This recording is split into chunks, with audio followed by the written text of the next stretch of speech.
Day 1, arrival in Muscat. The moment I stepped off the plane in Muscat, the warm Omani air wrapped around me like a soft blanket. At the airport, my driver greeted me with a smile that somehow eased my jet lag instantly. The drive to my hotel was quiet, except for my eyes that couldn't stop dancing between the sharp mountains and the sea shimmering under the late afternoon sun. I checked in, sank into the crisp white sheets for a bit, then sat on my balcony, just listening to the city exhale into the night. Memory of the day.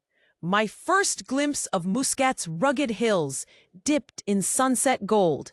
Day 2, Muscat City Tour. Today started early. My guide, a local named Ahmed, met me in the lobby. First up, Sultan Qaboos Grand Mosque. The second I stepped inside, my breath got caught in the silence and the way sunlight streamed through intricate stained glass.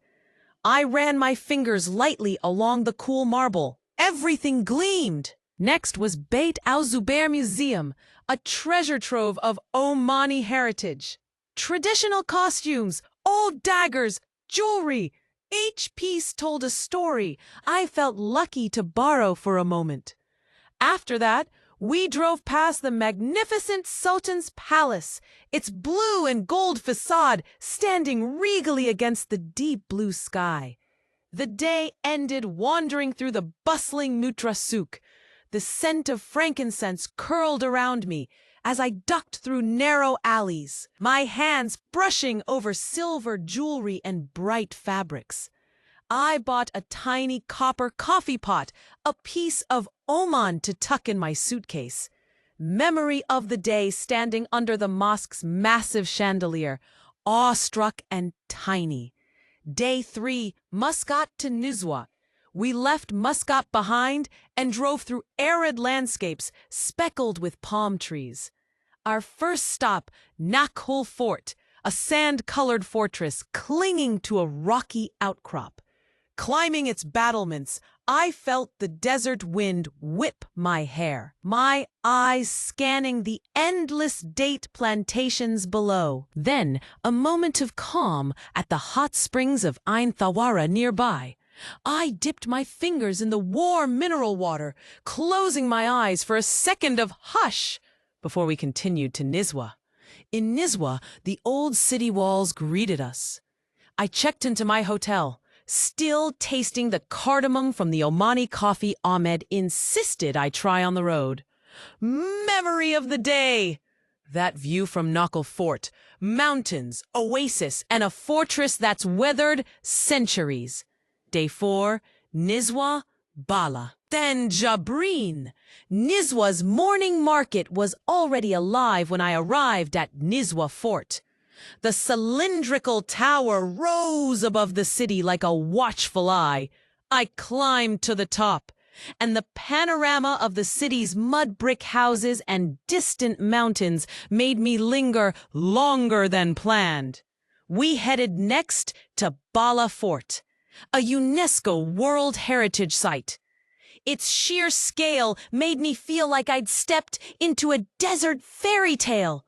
Wandering its sun-baked walls, I imagined ancient traders resting in its courtyards. Finally, we stopped at Jabreen Castle. Every room inside was a surprise. Painted ceilings, hidden staircases, stories whispered from walls that had seen sultans and scholars alike. Memory of the day, the echo of my footsteps in Jabreen's empty chambers. Day 5, Wadi Bani Khalid and Wahiba Sands. Today was pure adventure. First, Wadi Bani Khalid, a green paradise in the middle of the desert. The water was so clear, it mirrored the sky. I kicked off my sandals and dipped my feet in. The cold sent a delighted shiver up my spine. Then we rumbled into the Wahiba Sands. The dunes glowed orange and gold. My driver took me dune bashing, my squeals lost in the roar of the 4x4. Later, I stood barefoot on the crest of a dune, watching the sun melt into the sands, feeling like a dot on an endless canvas. Memory of the day, the thrill of the dunes beneath my feet, and wind in my hair. Day 6, Sur, Wadi Tiwi, and Ras Al Had. We left the sands behind, heading to Sur, the sleepy coastal town, famous for its old dhow shipyards. I watched craftsmen carve timber, their hands steady and sure. Next was Wadi Tiwi, a hidden gorge lined with lush date palms and turquoise pools. The contrast to the dry coast was astonishing, a secret garden only the bold get to see. In the evening, we reached Ras Al Had. After dinner, I joined a small group at the beach to watch turtles nesting under the moonlight. Quiet waves, slow shapes in the sand, the ocean felt alive. Memory of the day, watching a baby turtle scuttle toward the moonlit sea. Day 7, Bimah Sinkhole and return to Muscat.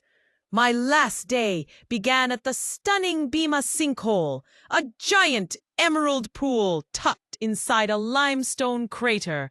I sat at the edge, letting my legs dangle, feeling the sun on my face and thinking about how Oman surprises you again and again. The drive back to Muscat was a blur of rocky cliffs and glimpses of the sea.